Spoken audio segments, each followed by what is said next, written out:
빵이 사람보다 우선이다. 한국의 어느 대형 식품 공장에서 실제로 들린 말입니다. 농담이나 비유가 아닙니다. 문자 그대로의 의미였죠.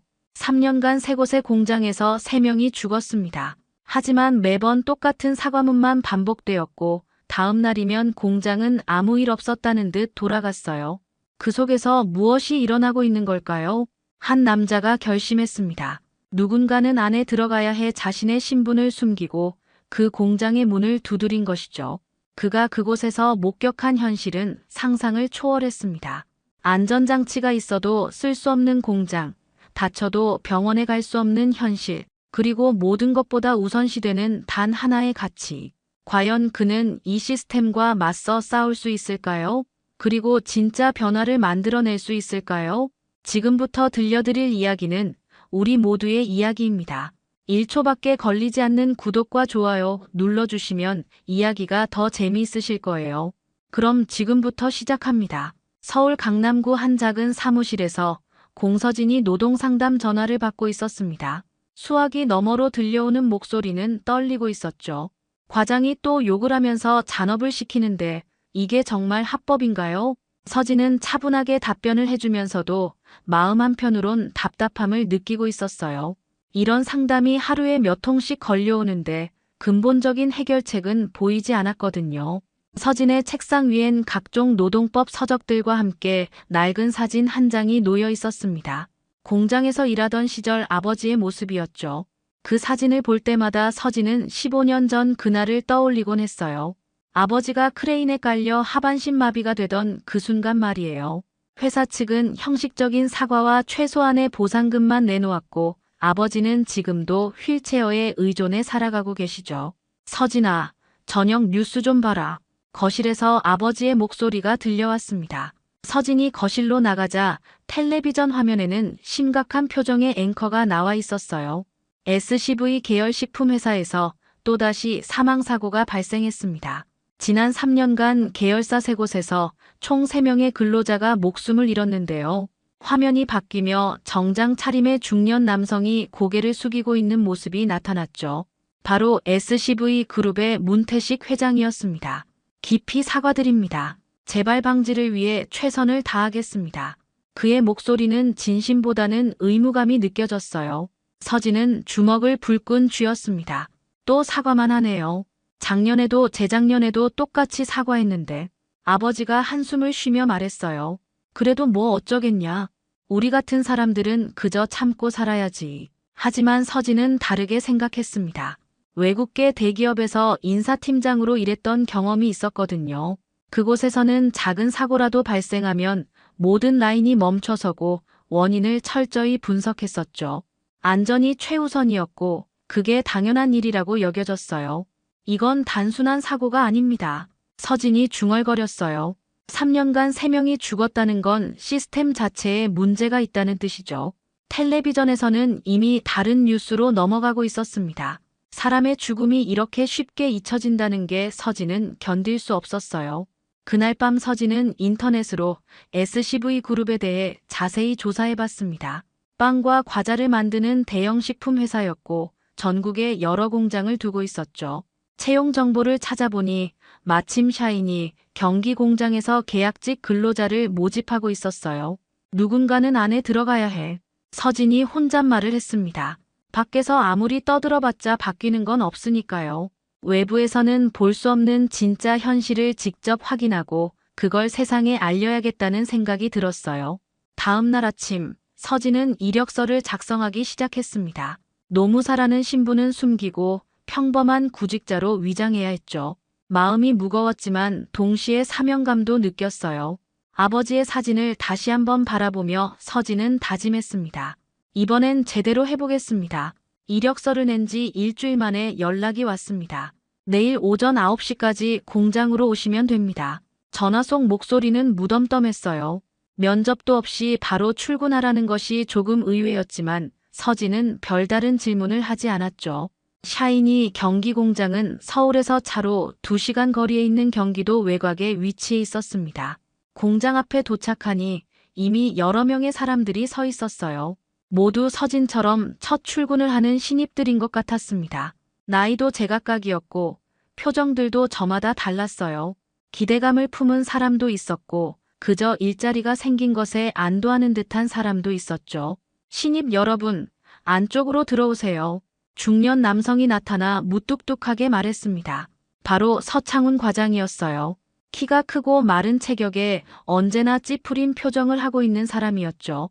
오늘은 안전교육을 받고 내일부터 본격적으로 일을 시작합니다. 안전교육실로 들어가니 낡은 의자들이 줄지어 놓여 있었고 앞쪽에는 오래된 텔레비전이 하나 있었어요. 서창훈이 리모컨을 들고 영상을 틀었습니다. 20분짜리 영상 하나 보시면 교육 끝입니다. 집중해서 보세요. 그리고는 자리를 떠나버렸죠. 영상 내용은 뻔한 것들이었습니다. 안전모를 착용하세요. 안전화를 신으세요. 비상시에는 비상정지 버튼을 누르세요. 하지만 실제 기계 조작법이나 위험상황 대처법에 대한 구체적인 설명은 전혀 없었어요. 서진은 이전 직장에서 받았던 꼼꼼한 안전교육과 비교하며 고개를 저었습니다. 영상이 끝나자 서창훈이 다시 나타났어요. 교육 끝났죠? 이제 작업복으로 갈아입고 현장으로 나가시면 됩니다. 누군가 손을 들고 질문했어요. 실제 기계 사용법은 언제 배우나요? 서창훈이 짜증스러운 표정을 지었습니다. 현장에서 선배들이 알려줄 겁니다. 빨리 갈아입으세요. 서진은 작업복을 입으며 당황스러웠어요. 이론 교육도 부족한데 실습도 없이 바로 현장에 투입된다는 게 믿어지지 않았거든요. 다른 신입들도 비슷한 표정이었습니다. 불안해하는 기색이 역력했어요. 포장 라인으로 이동하자 기계 돌아가는 소리가 귀를 때렸습니다.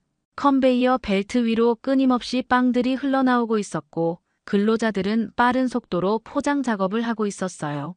서진 옆에 배치된 박정은이 작은 목소리로 말했습니다. 처음이시죠? 천천히 하셔도 돼요. 금방 익숙해집니다. 하지만 서창훈의 목소리가 라인 전체에 울려 퍼졌어요. 속도 좀 내세요. 오늘 물량 못 맞추면 야근입니다. 서진은 손을 재빠르게 움직이며 주변을 관찰했어요. 근로자들의 표정은 긴장되어 있었고 모두 기계처럼 움직이고 있었죠. 그때였습니다. 앞쪽에서 하는 비명소리가 들렸어요. 크림을 바르는 기계 근처에서 일하던 남성이 머리를 감싸고 웅크리고 있었습니다. 기계에 머리를 부딪힌 것 같았어요.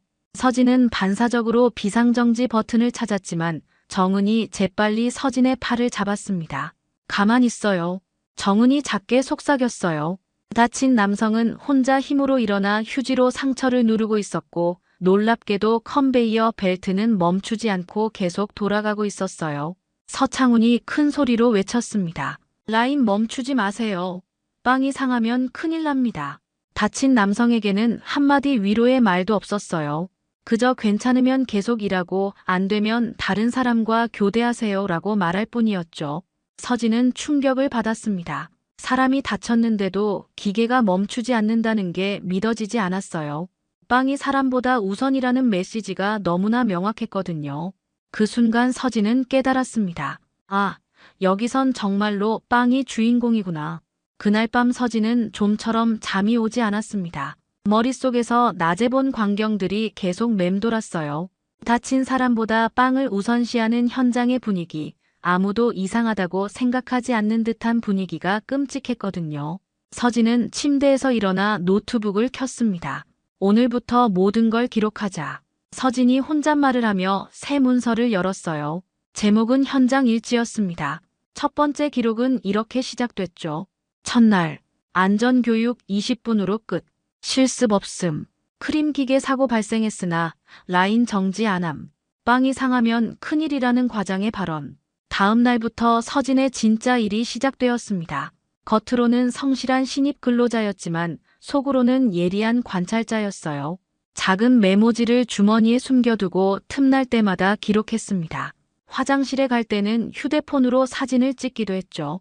고장난 안전장치, 테이프로 대충 붙인 위험 표시, 너무 빨리 돌아가는 컨베이어 벨트의 속도까지 모든 것이 증거였어요. 일주일이 지나자 서진은 박정은과 조금씩 가까워졌습니다. 점심시간에 둘이 함께 앉게 되는 일이 많아졌어요. 정은은 말수가 적었지만 친절했고 서진의 서툰 작업을 도와주곤 했습니다. 어느 날 서진은 정은의 손목에 감긴 붕대를 보고 물어봤어요. 손목은 어떻게 다치셨어요? 정은이 잠시 망설이더니 작은 목소리로 답했습니다. 지난달에 포장 기계에 끼었어요. 그때도 라인은 안 멈췄죠. 서진이 놀라며 물었어요. 비상정지 버튼은 안 누르셨나요? 정은이 쓴웃음을 지었습니다. 누르고 싶었죠. 하지만 못 눌러요. 누르면 징계거든요. 서진은 믿을 수 없다는 표정을 지었어요. 징계요? 사고가 났는데도요. 정은이 고개를 끄덕였습니다. 비상정지 누르면 그날 생산량이 줄어들잖아요. 그럼 과장이 호출해서 혼내죠. 다들 알고 있어요. 그럼 아무도 안전장치를 못 쓴다는 얘기네요. 서진의 목소리에 분노가 섞여 있었어요. 정은이 주변을 살피더니 더 작은 목소리로 말했습니다. 작년에 김 대리가 기계에 손가락이 끼어서 비상정지 눌렀다가 감봉당했어요. 그 이후로는 아무도 안 눌러요. 서진은 가슴이 답답해졌습니다. 안전장치가 있어도 쓸 수 없다면 그게 무슨 의미가 있을까요? 정은 씨, 이게 정말 정상인 것 같으세요? 정은이 한숨을 쉬었어요. 아닌 거 알죠? 그런데 우린 살려고 참고 있는 거예요. 여기서 잘리면 갈 데가 없거든요. 그날 오후 서진은 더욱 충격적인 장면을 목격했습니다. 근로자 한 명이 포장 작업 중에 손가락을 베었는데도 그대로 일을 계속하고 있었어요. 피가 나는 손가락에 반창고만 붙이고 포장을 이어가는 모습이었습니다. 서진이 병원에 가셔야 하는 거 아니에요? 라고 말하자 그 근로자가 고개를 저었어요. 이 정도로 병원 가면 또 뭐라고 하겠어요?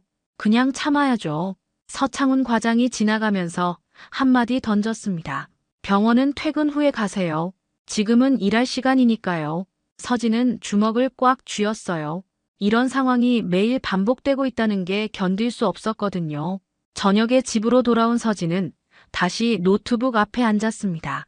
오늘의 기록을 남기면서 분노가 치밀어 올랐어요. 비상정지 버튼 사용 시 징계, 부상자 병원 치료 금지, 출혈 중에도 작업 강행. 이런 것들이 일상이라니 믿어지지 않았습니다. 서진은 정은의 말을 떠올렸어요. 우린 살려고 참고 있는 거예요. 하지만 서진은 다르게 생각했습니다. 그 익숙함이 사람을 죽이는 겁니다. 혼잣말을 하며 서진은 결심을 더욱 굳혔어요. 이 모든 걸 세상에 알려야 한다고요. 휴대폰을 꺼내 녹음 앱을 확인했습니다. 서창훈의 발언들이 고스란히 담겨 있었어요. 사진도 몇 장 더 찍었고요. 이제 진짜 내부자가 된 거죠. 서진이 중얼거렸습니다. 단순한 관찰자가 아니라 이 시스템과 맞서 싸울 고발자가 되기로 한 것이에요. 한 달이 지나면서 서진과 정은의 관계는 더욱 깊어졌습니다. 점심시간마다 함께 앉아 이야기를 나누게 되었고 정은도 서진을 신뢰하기 시작했어요. 어느 날 정은이 조심스럽게 물어봤습니다. 서진 씨는 왜 여기서 일하게 되었어요? 뭔가 다른 사람들과는 다른 것 같아서요. 서진은 잠시 망설였어요. 진실을 말할 수는 없었지만 거짓말을 하고 싶지도 않았거든요. 그냥 일자리가 필요해서요. 정은 씨는 여기서 일한 지 얼마나 되었나요? 정은이 한숨을 쉬며 답했습니다. 3년 됐어요. 처음에는 6개월만 일하고 다른 곳을 찾으려고 했는데 어느새 이렇게 됐네요. 그동안 이런 일들이 자주 있었나요? 서진이 조심스럽게 물었어요. 정은이 주변을 둘러보더니 작은 목소리로 말했습니다. 작년에는 더 심했어요. 새벽 2시까지 야근하는 날이 일주일에 3번씩 있었거든요. 그때 한 언니가 기계에 머리카락이 말려 들어갔는데도 한참 뒤에야 기계를 멈췄어요. 서진의 얼굴이 굳어졌습니다. 머리카락이 말려 들어갔다고요? 정은이 고개를 끄덕였어요. 다행히 머리카락만 잘리고 큰 부상은 없었지만 그 언니는 겁을 먹고 그 다음 주에 그만뒀어요. 그런데 과장은 개인 부주의라고 했죠. 점심시간이 끝나고 오후 작업이 시작되자 서진은 더욱 주의 깊게 주변을 관찰했습니다. 컨베이어 벨트의 속도가 아침보다 훨씬 빨라진 것을 느낄 수 있었어요. 서창훈이 라인을 돌며 소리쳤습니다. 오후 물량이 많습니다. 속도 내세요. 오늘은 야근 없이 끝내야 해요. 근로자들의 손놀림이 더욱 빨라졌지만 그만큼 실수도 늘어났어요. 포장지가 잘못 접히는 일이 생기면 서창훈이 달려와서 짜증을 냈습니다. 집중하세요. 불량품 나오면 다시 해야 한다고요. 하지만 정작 안전에 대한 주의는 전혀 주지 않았어요. 휴게 시간에 서진은 화장실에서 휴대폰으로 메모를 정리했습니다. 오후 2시 이후 벨트 속도 1.5배 증가, 과장의 속도 독촉 발언 다수, 안전 관련 언급 전무. 그때 화장실 문이 열리며 정은이 들어왔어요. 서진 씨, 괜찮아요? 정은이 걱정스러운 표정으로 물었습니다. 오늘 유독 힘들어 보여서요. 서진이 휴대폰을 주머니에 넣으며 답했어요. 아니에요, 괜찮습니다. 그런데 정은 씨, 여기서 일하면서 가장 무서웠던 순간이 언제였어요? 정은이 잠시 생각하더니 말했습니다. 작년 겨울이었어요. 야근이 너무 많아서 다들 피곤했거든요. 그런데 한 아저씨가 졸다가 손가락 2개가 기계에 끼었어요. 그때 비명 소리가 지금도 가끔 꿈에 나와요. 그때도 라인은 안 멈췄나요? 서진의 목소리가 떨렸어요. 정은이 고개를 끄덕였습니다. 처음에는 멈췄어요. 하지만 5분도 안 돼서 다시 돌렸죠. 과장이 응급처치는 의무실에서 하고 라인은 계속 돌려야 한다고 했거든요. 서진은 가슴이 답답해졌어요. 그 아저씨는 어떻게 되었나요? 정은이 슬픈 표정을 지었습니다. 장애 판정받고 그만뒀어요. 회사에서는 개인 과실이라고 했고요. 보상금도 거의 안 줬다고 들었어요. 그날 퇴근길에 서진은 정은과 함께 버스를 기다리고 있었습니다. 정은이 갑자기 말했어요. 서진 씨, 저희가 이런 얘기를 나누는 게 괜찮을까요? 혹시 누가 듣고 있으면 어떻게 하죠? 서진이 정은의 어깨를 가볍게 토닥였습니다. 괜찮아요. 우리는 그냥 일상 얘기를 하는 거니까요. 하지만 속으로는 다른 생각을 하고 있었어요. 정은의 증언들이 너무나 소중한 자료였거든요. 실제 피해자의 생생한 목소리였고 이런 이야기들이 쌓여야 진실이 드러날 수 있었죠. 서진은 정은을 보며 마음속으로 다짐했습니다. 이 사람들을 위해서라도 반드시 이 일을 끝까지 해내겠어. 버스에 올라타며 서진은 오늘 하루를 정리해봤어요. 컨베이어 벨트 속도 조작, 과도한 업무 압박, 안전 무시 문화, 그리고 무엇보다 근로자들이 체념하고 있는 현실. 모든 것이 하나로 연결되어 있었고 이 시스템을 바꾸려면 외부의 힘이 필요했어요. 2달째가 되자 서진의 조사는 더욱 체계적이 되었습니다. 매일 아침 출근하면서 작은 메모지를 여러 장 준비해두고 화장실이나 휴게실에서 틈틈이 기록했어요. 이제는 단순한 관찰을 넘어서 구체적인 증거 수집에 집중하고 있었죠. 어느 날 오전 서창훈이 각 라인 리더들을 불러 모았습니다. 서진은 포장 작업을 하면서 귀를 기울였어요. 본사에서 지시가 내려왔습니다. 이번 주부터 라인 속도를 20%더 올려야 해요. 한 리더가 조심스럽게 물었습니다. 안전상 문제는 없을까요? 서창훈이 단호하게 답했어요. 안전은 개인이 알아서 조심하는 거고 우리는 생산량만 맞추면 됩니다. 본사 김 전무가 직접 전화해서 왜 최고 속도로 안 돌리냐고 했다고요. 서진은 재빨리 휴대폰의 녹음 기능을 켰습니다. 이런 발언들이야말로 회사의 진짜 방침을 보여주는 결정적 증거였거든요.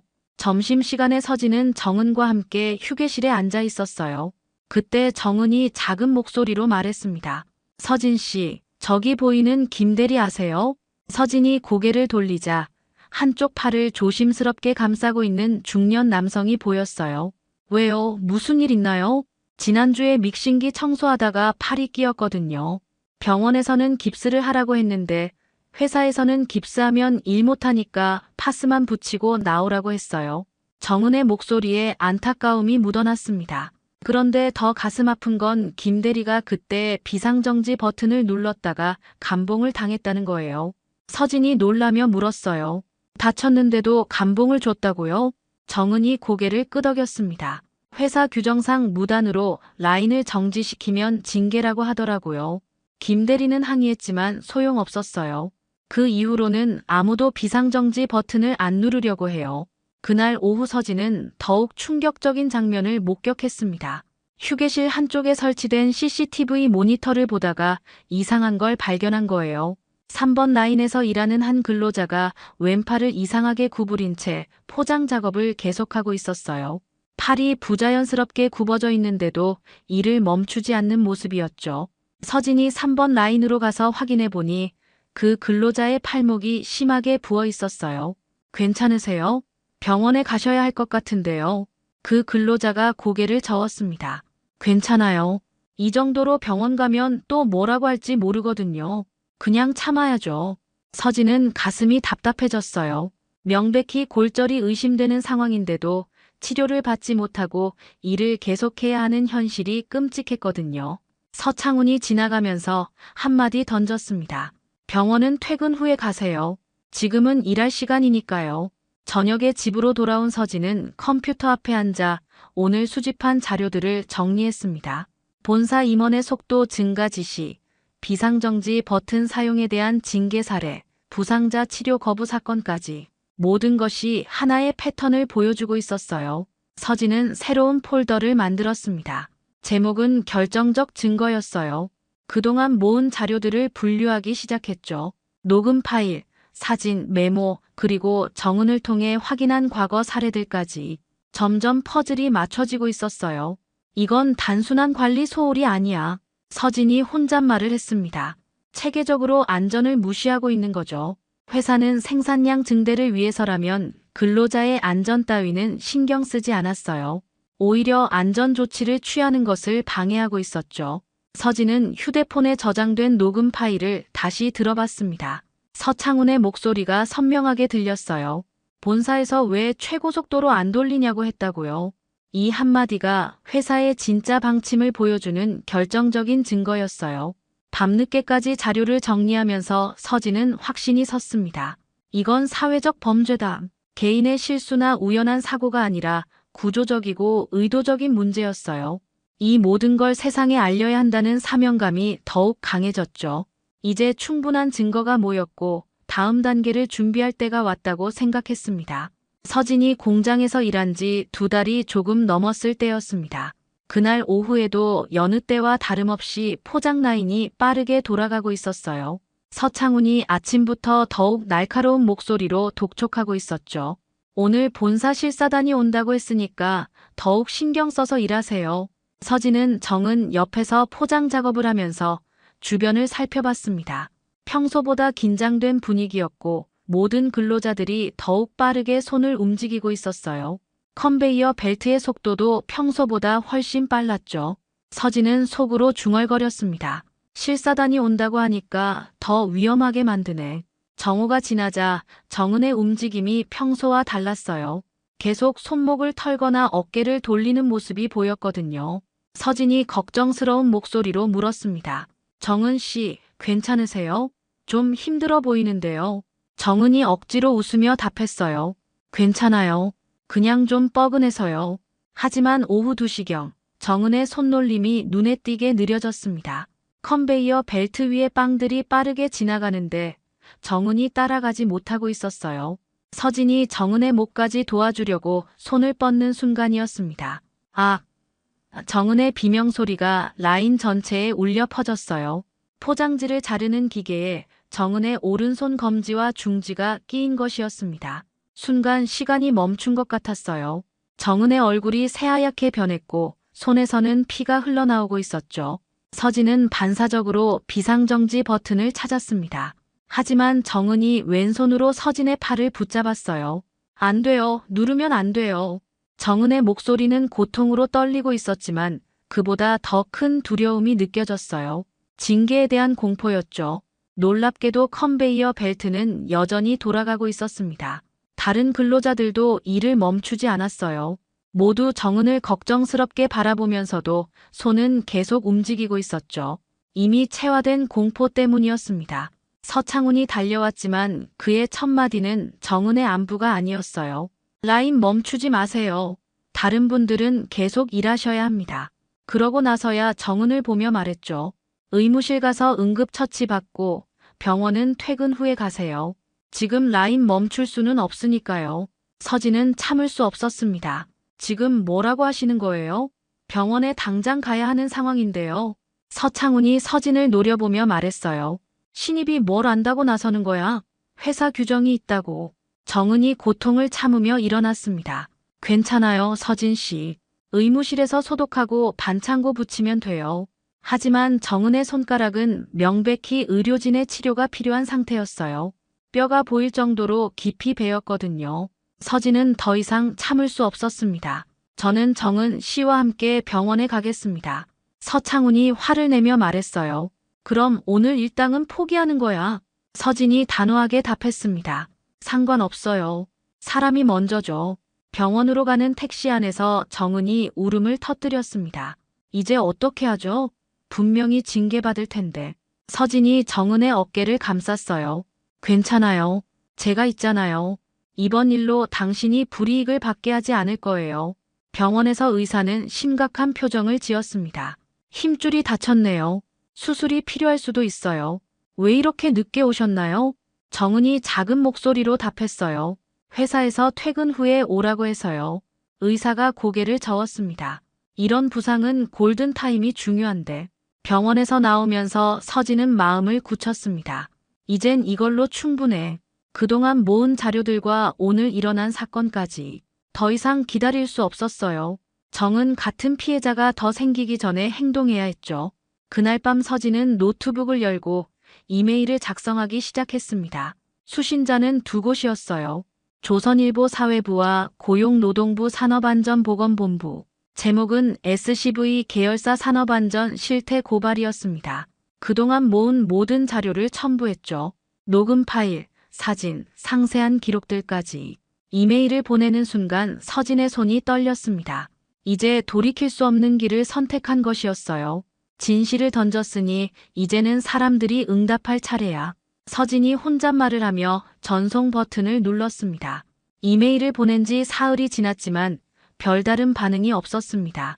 조선일보에서는 검토해보겠다는 짧은 답장만 왔고 고용노동부에서는 아예 연락이 없었어요. 서진은 답답했지만 인내심을 갖고 기다리기로 했습니다. 진실이 받아들여지기까지는 시간이 필요하다는 걸 알고 있었거든요. 하지만 공장 분위기는 이상하게 변해가고 있었어요. 정은이 병가를 낸 다음 날부터 서창훈의 태도가 달라진 것이었습니다. 평소보다 더 자주 서진 근처를 지나다니며 예리한 눈빛으로 관찰하고 있었죠. 마치 뭔가를 의심하고 있는 것 같았어요. 공서진 씨, 잠깐 사무실로 오세요. 점심시간에 서창훈이 서진을 불렀습니다. 사무실에 들어가자 서창훈이 의자에 기대어 팔짱을 끼고 있었어요. 앉으세요. 할 말이 있어서요. 서진은 침착하게 의자에 앉았습니다. 박정은 씨 사고 이후에 당신 행동이 좀 이상해요. 서창훈이 날카로운 목소리로 말했습니다. 무단으로 현장을 이탈하고 회사 규정도 무시하고 신입이 너무 나서는 거 아닙니까? 서진이 차분하게 답했어요. 동료가 다쳤는데 병원에 데려간 게 잘못인가요?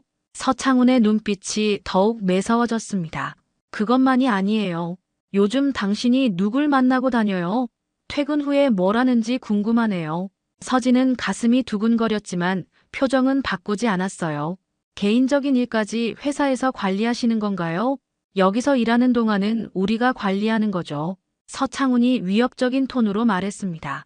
혹시 이상한 사람들과 접촉하고 있는 건 아니겠죠? 요즘 외부에서 공장 상황을 캐묻는 사람들이 있다고 하는데. 서진은 놀라지 않으려고 노력했어요.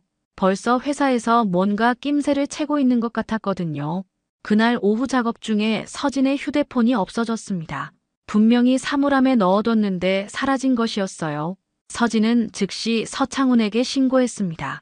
휴대폰을 잃어버렸는데 혹시 보신 분 있나요? 서창훈이 무관심하게 답했어요. 글쎄요, 개인 물품은 개인이 잘 챙겨야죠. 다행히 서진은 미리 모든 자료를 클라우드에 백업해뒀었습니다. 집에 돌아가자마자 컴퓨터로 확인해 보니 모든 파일이 안전하게 보관되어 있었어요. 다행이네. 서진이 안도의 한숨을 쉬었습니다. 회사에서 증거를 없애려고 한다는 건 그만큼 심각하게 받아들이고 있다는 뜻이었죠. 이틀 뒤 정은에게서 연락이 왔습니다. 서진 씨, 저 타부서로 전출된다고 해요. 갑자기 인사팀에서 연락이 왔어요. 정은의 목소리는 불안해 들렸어요. 포장 라인이 아니라 창고 정리 업무로요. 왜 갑자기 이런 결정을 내린 건지 모르겠어요. 서진은 분노가 치밀어 올랐습니다. 정은을 격리시켜서 더 이상 증언하지 못하게 하려는 속셈이 뻔했거든요. 걱정하지 마세요. 이런 일로 당신이 불이익받게 두지 않을 거예요. 서진이 정은을 안심시켰지만 속으로는 결심을 더욱 굳혔어요. 그날 밤 서진은 다시 이메일을 보냈습니다. 이번에는 더 많은 언론사와 시민단체에 동시에 발송했어요. 한겨레, 경향신문, 참여연대, 민주노총까지. 제목에는 긴급이라는 단어를 넣었습니다. 더 이상 기다릴 수 없어요. 증거인멸을 시도하고 있거든요. 며칠 뒤 SCV그룹에서 공식 입장을 발표했습니다. 뉴스에서 문태식 회장이 또다시 고개를 숙이는 모습이 나왔어요. 최근 일부에서 제기된 우려에 대해 깊이 사과드립니다. 철저한 내부 조사를 통해 미비점을 보완하겠습니다. 똑같은 멘트, 똑같은 제스처였죠. 서진은 텔레비전을 끄며 혼잣말을 했습니다. 이 시스템은 안에서 안 무너지더군요. 그래서 난 밖으로 나갑니다.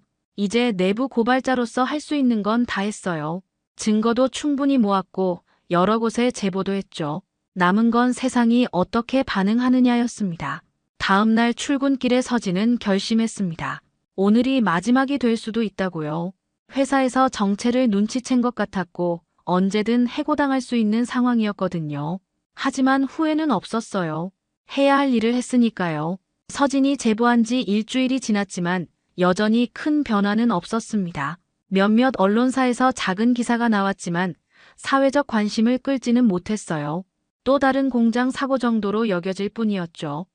고용노동부에서는 조사하겠다는 공식 답변만 반복했고 SCV 측은 내부 점검을 통해 개선하겠다는 뻔한 입장문만 발표했습니다. 서진은 좌절감을 느꼈어요. 그렇게 많은 증거를 모았는데도 세상은 여전히 무관심했거든요.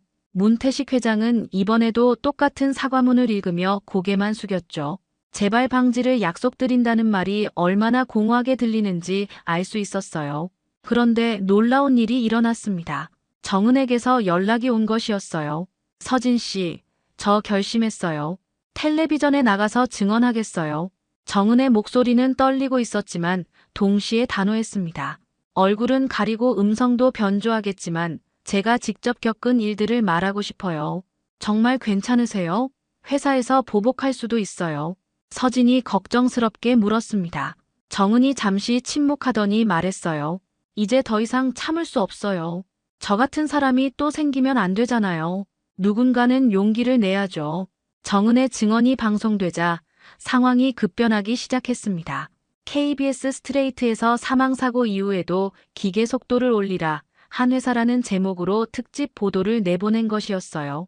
정은의 생생한 증언과 서진이 제공한 녹음 파일, 사진 자료들이 그대로 공개되었죠.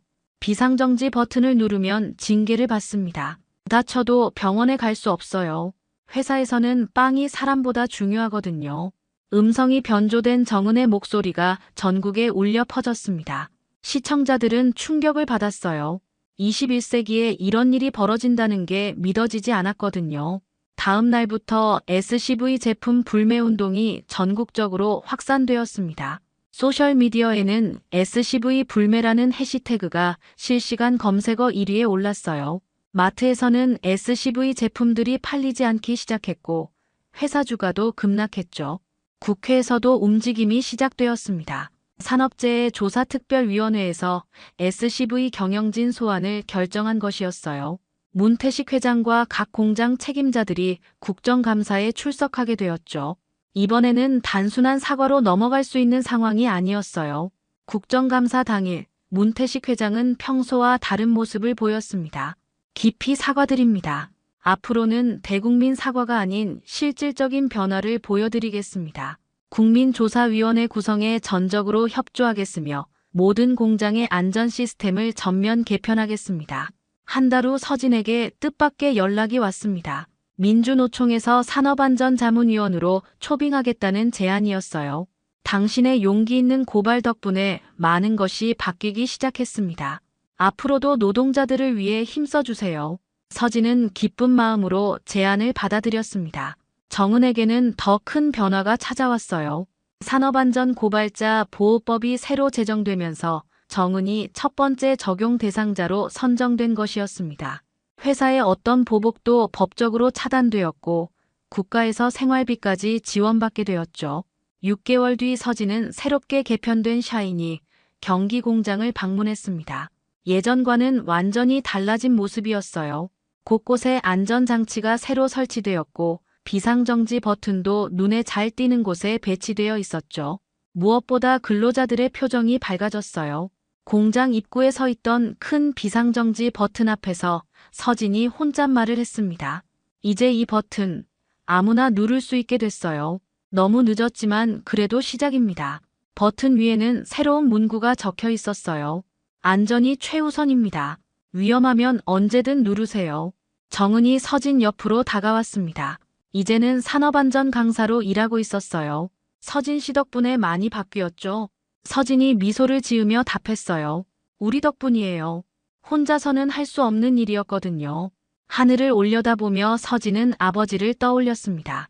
이제는 아버지 같은 피해자가 더 이상 생기지 않을 거라는 확신이 들었어요. 사람보다 빵이 먼저였던 그 공장에서 드디어 사람이 먼저가 되는 날이 온 것이었습니다. 오늘 이야기 어떠셨나요?